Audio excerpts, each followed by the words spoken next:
Unfortunately, we couldn't clean up everything from the previous hurricane. So the piles of debris, basically people's lives sitting out on the curb, remain. And so they'll become projectiles in the wind or battering rams in the storm surge.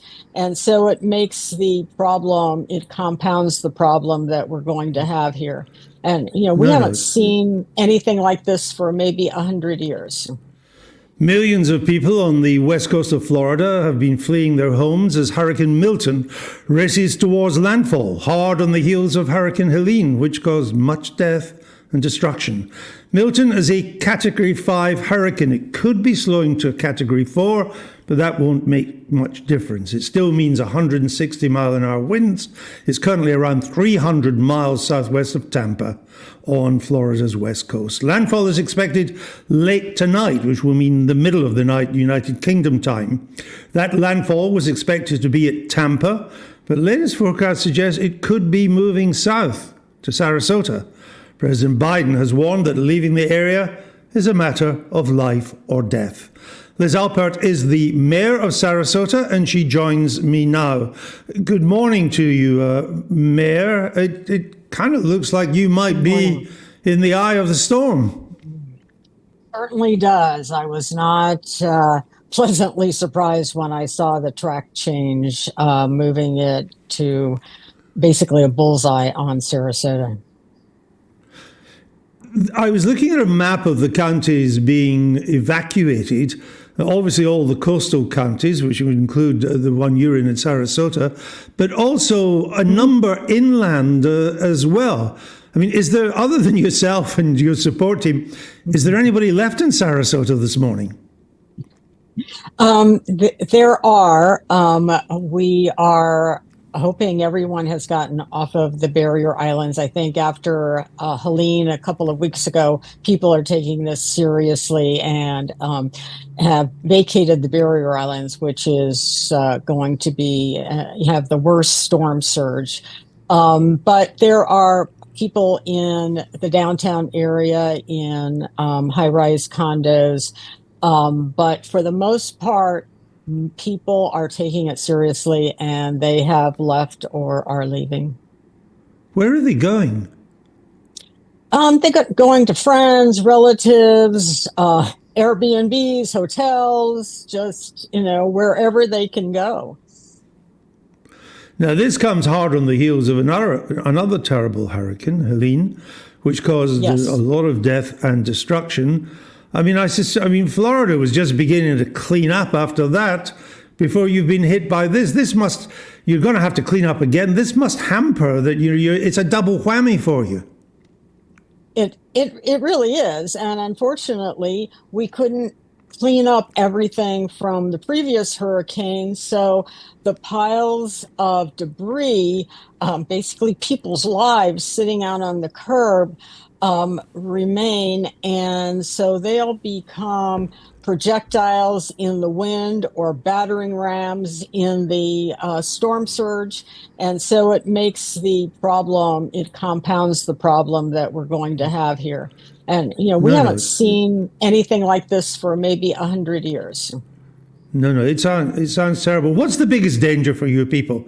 Is it the wind and debris being blown around or wherever? Is it these storm surges, which I see could produce waves of 10 to 15 feet high, and torrential rain, just endless torrential rain, which can cause flooding? Exactly. All of the above, but I would say this: the storm surge is the worst, because if you're caught in that and you're, again, out on a barrier island, that's going to be entirely covered. You can't escape that. That's not survivable. The wind, that's going to affect places differently. So, not every single structure is going to have something flying into it, but every single structure is going to have the storm surge, and you won't be able to escape that.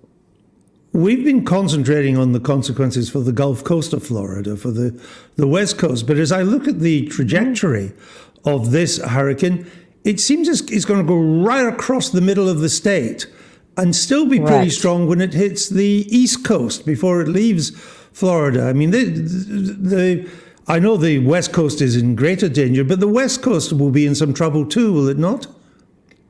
Oh, absolutely.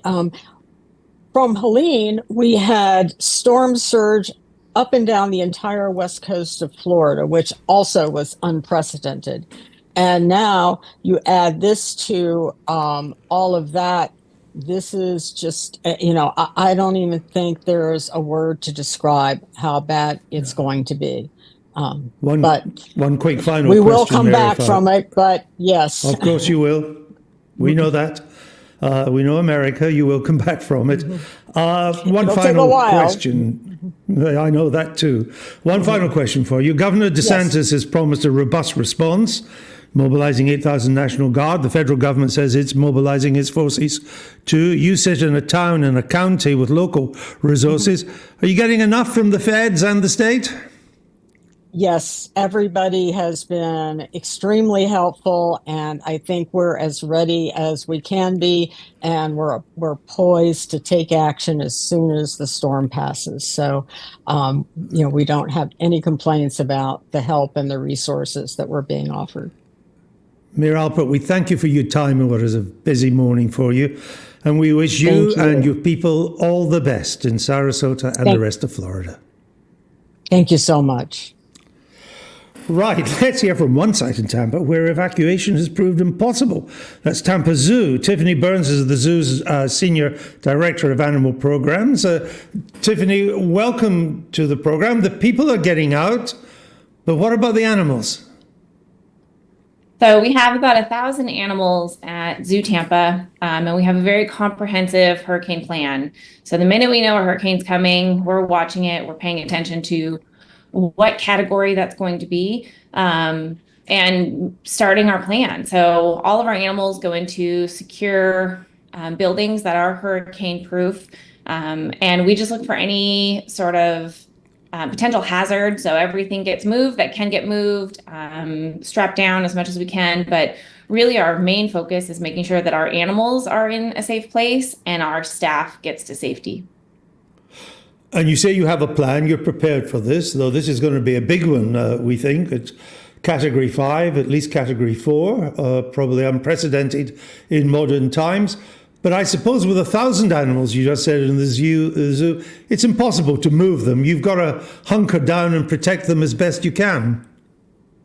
Yeah, that is correct. Moving all of our animals out would come with a whole different set of risks, and it's definitely safer for them to just hunker down in their buildings, places that they are used to, that will provide safety for them. Have you done this before? Anything like it before, or is this the first time? We've dealt with a lot of storms, so our teams are unfortunately used to going through this process. But this is a very large storm. So every storm is different. Every storm comes with its own set of risks. But this is a big storm. And so we take every storm very seriously, and we prepare every single time. But definitely keeping a close eye on this one. No, I'm sure you are prepared and will do the best you can. Tiffany Burns, we send our best to you and all the people working for you. And of course, I speak from a nation of animal lovers, so we also send our best to the animals and wish the people and the animals safe passage during this hurricane. That's Tiffany Burns from Tampa Zoo.